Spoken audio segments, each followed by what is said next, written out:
Hey, everybody, welcome to Friday. It's episode 128 of Is This Thing Working? How you doing, Denise? I am awesome today. I am ready to be here with you. It's Friday. It's done nothing but rain here in East Texas. It doesn't look like it's going to stop anytime soon. It's done nothing but rain all over the state, man, solid since yesterday.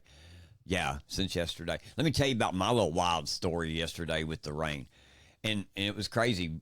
I had a band practice last night at 6 o'clock up in Lufkin, about 12 miles away. And, you know, we're sitting here 5 o'clock. It's pouring down rain. 5:30, it ends here. So I'm like, well, crap, the rain's ended. Okay, cool, man. I'm travel safely and head toward band practice, you know. I start taking off, man, and I'm chasing the storm. I drive right back into the same pouring down sideways rain that was doing here. I drive right into it.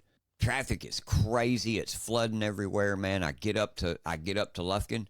It tends to slow down a little bit. The rain does, and I think, well, crap, that's the rain that was at home when I left, you know, so it's going to quit raining. Everything's going to be fine. I get on to band practice, man, get over there, and the bottom fell out. And I mean, it literally out in his front yard, it looked like a hurricane blowing through, man. The oak trees were whipping around, man. And even we were talking about it, said, man, I hope our vehicles all got full coverage insurance because one of us is going to get a limb in it. Then it finally, man, about 7 o'clock, it began to slack up. So I began to come home, and that's when I realized just how much water had fell here. Man, the new construction on Highway 59 out there was all completely underwater. I bet I drove through probably total between all of the different spots, probably a mile or two of at least water that was a foot and a half deep. And we were all doing 20 miles an hour through it, you know, just cutting through it. Get all the way here to our road. And if anybody knows us, especially locally, the issues we've had with our city and our city street department here that won't fix our roads, they flood every time that it rains. Literally, you go through about 2.5 feet of water, and I'm talking a big stretch, and that's on a good day if you can get through. And I got through there yesterday, man. I thought I'd done sunk my truck, man. I know. I really did. Yeah, it was crazy because I was on the phone with you, and I was like, oh, no, should you or should you not? You know, I mean, but you want to get home, and you're just that close. I mean, we live half a mile from that. From that creek. And it floods every time. Every single time we get flooded. We've even had to leave our vehicles down at the neighbor before the bridge many times and walk through it and get home. Yeah, walk through the water, almost waist deep water. Yes. You know, to walk. You know, and just then, to get home. Yeah, and then you have to walk, it's probably another quarter of a mile from there up the hill to our house. Yeah. Yes. Yeah, it's just nuts, man. It is nuts. It was nuts. But you know what? That wasn't as bad as other places. We had it bad yesterday here. And I even kind of thought about the movie Oh Brother Where Art Thou, where he talked about, man, it's raining from the ground up. And that's about what it seemed like. It seems like but it. That wasn't even as crazy as another story that I seen and I seen that this morning on MSN. It says here about another Southwest Texas town. It says, as severe weather continued Thursday through the Great Plains, residents of a Southwest Texas town reported a dramatic temperature drop on Wednesday and hail so deep they had to deploy snowplows to clear the streets. The temperature in Marathon, Texas fell more than 50 degrees on Wednesday afternoon as thermometers tumbled from around 105 degrees to the mid-50s in about an hour.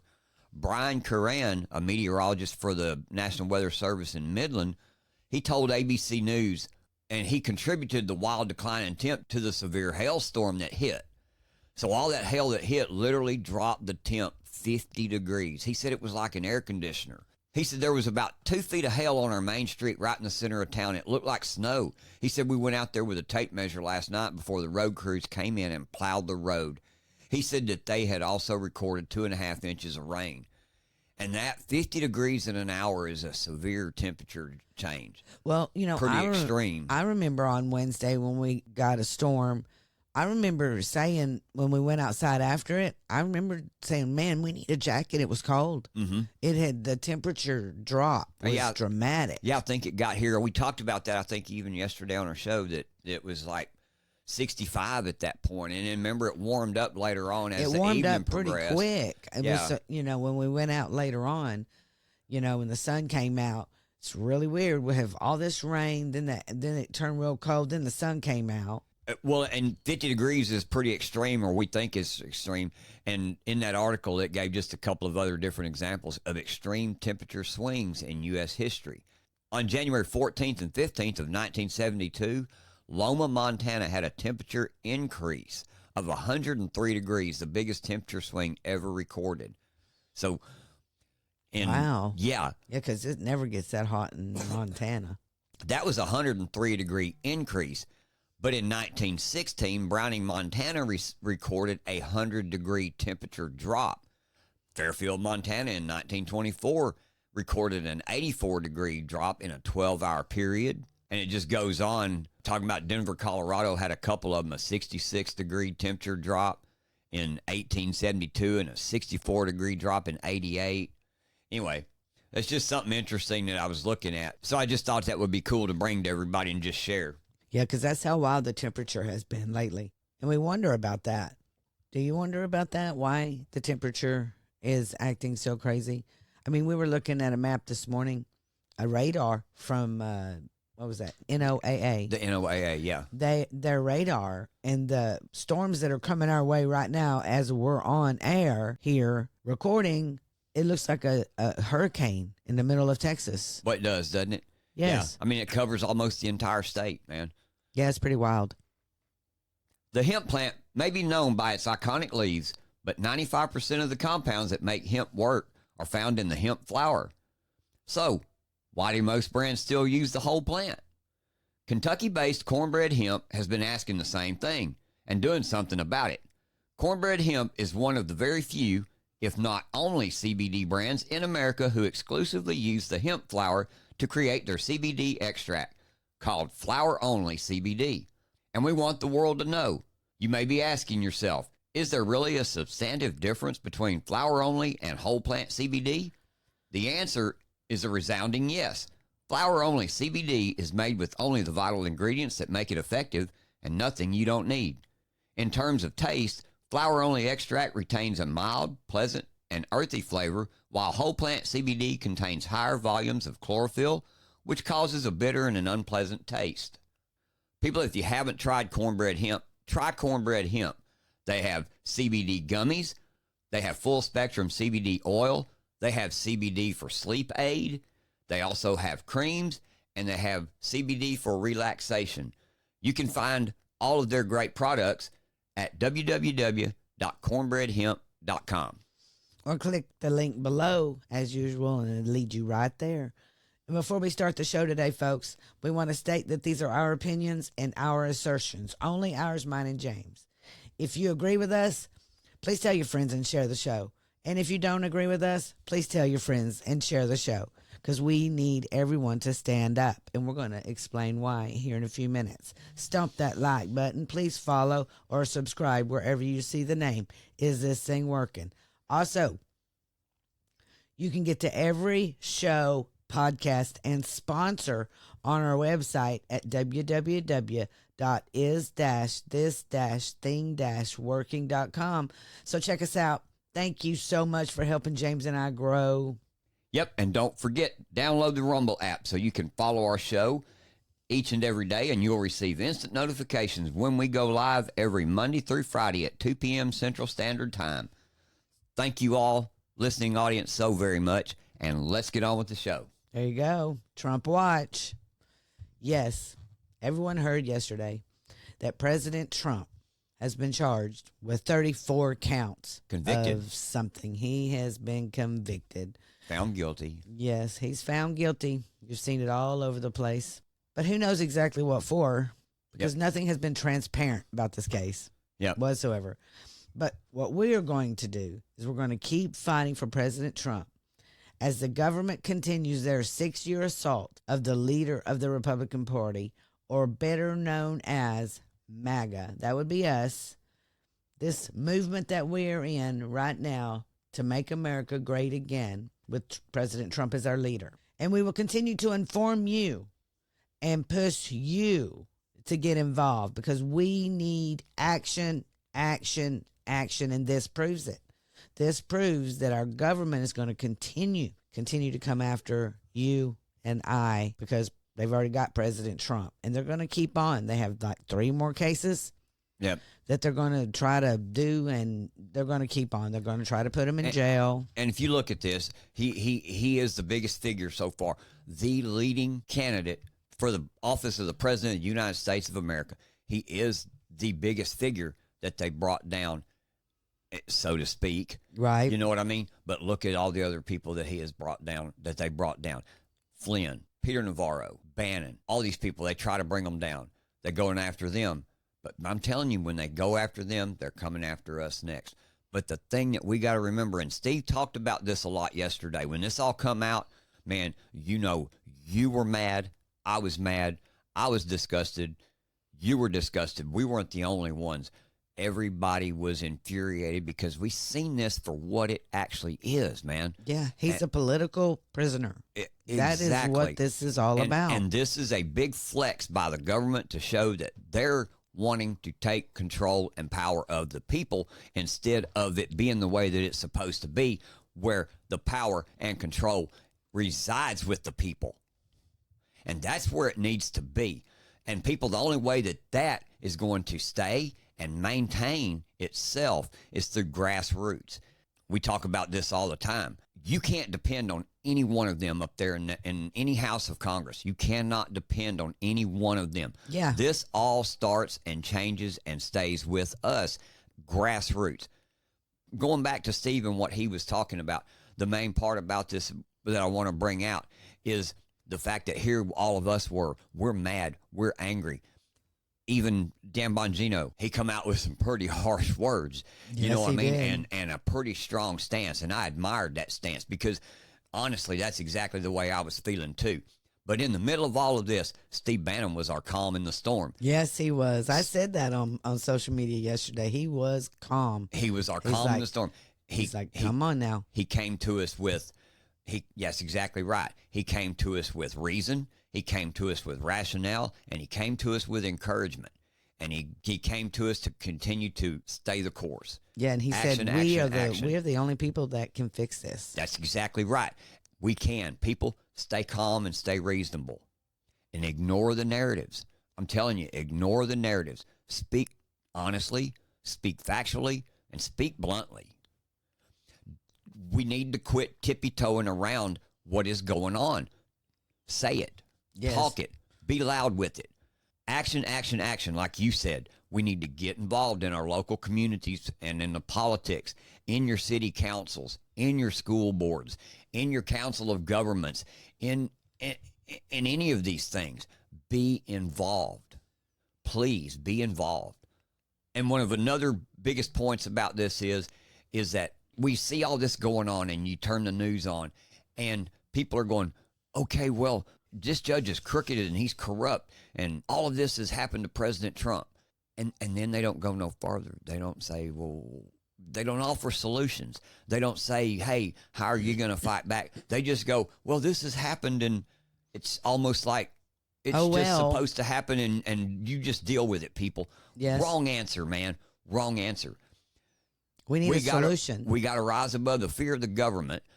And you're right. We got to bring solutions, man. That's very important.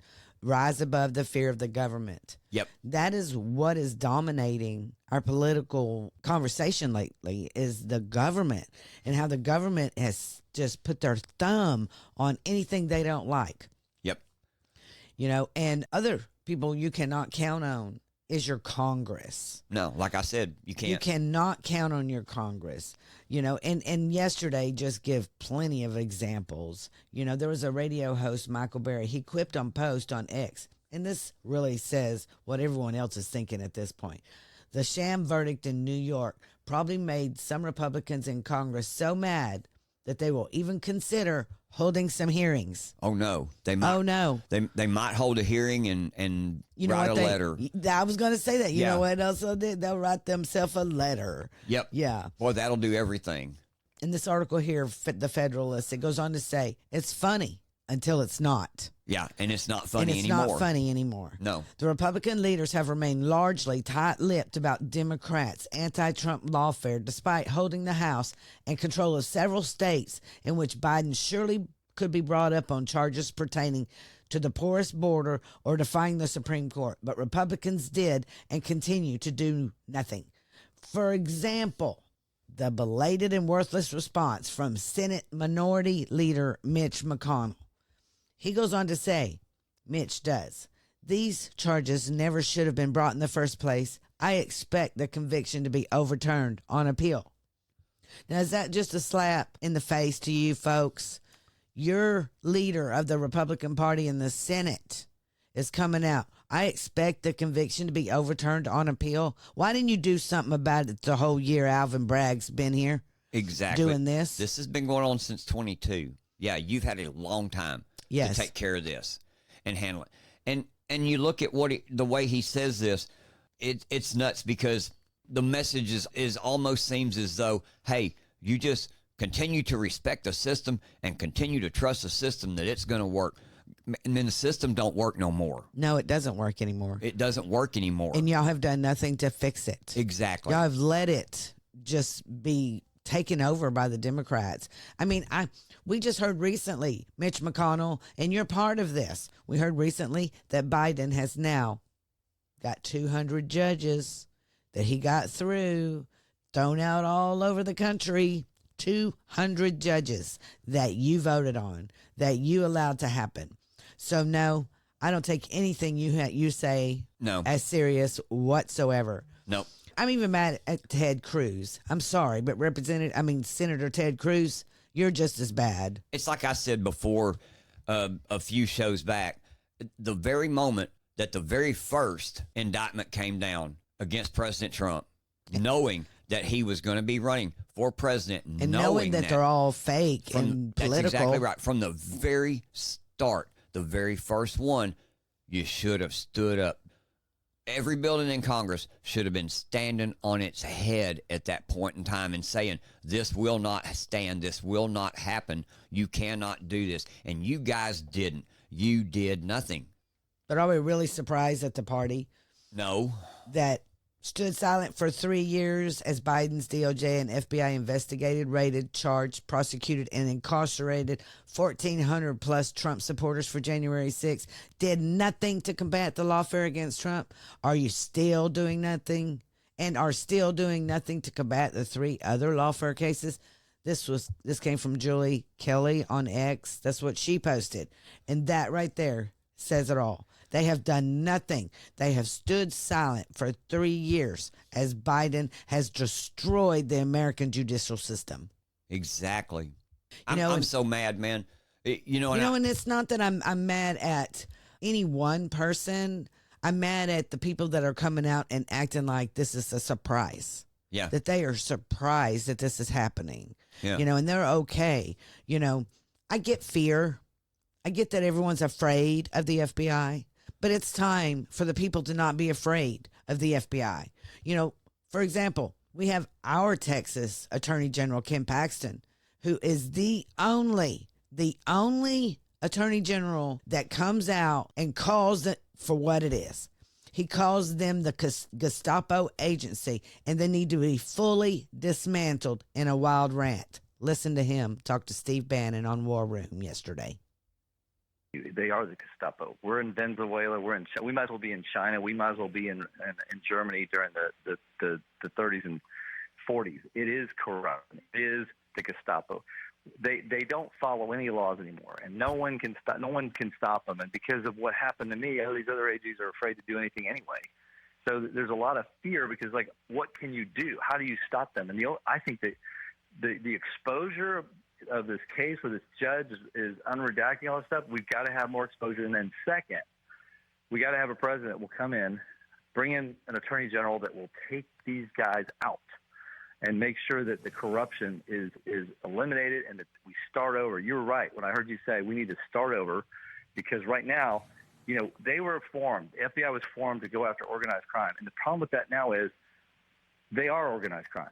They're paid for by taxpayer dollars. They have become organized crime. Do you agree with me that we got at the beginning? I mean, President Trump, God bless him, he's setting out for his urban renewal of D.C. He's saying, "Hey, we're going to build a big, beautiful headquarters." I said, "Hey, how about Plan B, which we take it apart, take everybody out of the building, take it apart slab by slab because it's a monstrosity, and then do what the Romans did to Carthage, salt the earth around it so nothing else is ever built there." As an attorney general of the most powerful states in the union, do you believe we have to start at scratch, take their charter away, which, by the way, is not renewed, it hasn't been renewed in decades, but just deauthorize them, take the charter away, and if we need a federal law enforcement force to work with the states and the state AGs and the prosecutors and the local U.S. attorneys, rebuild it? Do you agree with that? It would be better to have nothing right now. Everybody's like, well, what about crime? Well, they're not there to stop crime anymore. They're a political organization designed to persecute people like you and me. And so it would be better not to have anything than to have that. And so yes, you have to take it to the ground and start over. I don't know any other way because there's so much corruption and it's been so built up by so many other people for so long. I don't know how you figure out who's doing all the bad. Hey, are you looking for your next unforgettable experience? Discover and attend the hottest events in your area with Eventbrite. From concerts to conferences, festivals to fundraisers, Eventbrite has it all. With our easy-to-use platform, finding and purchasing tickets is a breeze. Plus, with personalized recommendations based on your interest, you'll never miss out on an event that's perfect for you. Whether you're a seasoned event goer or just looking for something new, Eventbrite connects you with experiences that create memories to last a lifetime. Download the app or visit their website today and start exploring your world with Eventbrite. Click on the link below. Thank you. Yeah, so listen to what he just said, and we listened to him yesterday talk about the FBI and what he was told when he began his investigation of the FBI, that law enforcement cannot commit crimes. And then you continue to hear what you found out today about them. I couldn't agree with him anymore. All of this has to come down. We have to abolish this because what they have done, instead of becoming or maintaining themselves, which I think they've been this way since the Hoover days anyway. Yes. You know what I mean? You know, they don't have anything to do that proves that this FBI, as big as it is, needs to be there. They have nothing but to come after the American people. Well, that's what I was going to say. Instead of being a crime-fighting force or a crime prevention force, they've become the criminals themselves. Yes. And that's the biggest problem that we got going on in our country today. Judge Mershon is a criminal, in my opinion. You can call him a judge. I call him a criminal because what he done was completely criminal. He's not the only judge that behaves that way. He's not the only one. I know in the orders that he gave the jury, were completely unconstitutional. Exactly. And so they had no choice but to go the way that they went. I mean, that's just what I think. Right. I believe it's fear. I will always believe that this is fear and that they were afraid to do anything else. Yeah. I wish it wasn't that, and I was about to interrupt you and argue that point. I wish it wasn't that, and I wish that there was people that would stand up and go, "Hey, man, no. Yes. No, sir. I'm going to no. I'm not going to allow you."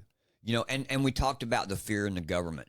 You fear the government, you fear this, you fear that about them. They'll come, they'll destroy you. Oh, well, look, let me tell you something. And what I believe we need to do is to follow Bannon's advice. Remain calm, remain reasonable, stay strategic. Stay strategic in our actions. Get involved. Get the message out there. That the biggest message that I see in all of this for all of us at this point in time in history is the honest truth is the government is trying to take over the people and control the people instead of the way it's supposed to be in a country of freedom, life, liberty, and the pursuit of happiness, that we are the ones that control things, that we, the people, are the ones that have the power. Look these people dead in the eye and you tell them they're outnumbered. You just have to. We hold the cards, people. We hold all the leverage. We, the people, can effect change. Is this thing working? Rise up. Well, hey, everybody, that's it for today. Thanks for listening, and I hope you've enjoyed the show. Hope you've learned some things about what's going on around us in the nation and in your communities. You know, we couldn't do this without your continued support either. We appreciate all of you showing up, taking the time to listen to us today. So please, like I say, make sure to hit the like button, share our show with all your friends. We'll see you next time on Is This Thing Working? And as always, I'm James, and that's my lovely co-host over there. Denise. And we'll see you next time. We're out.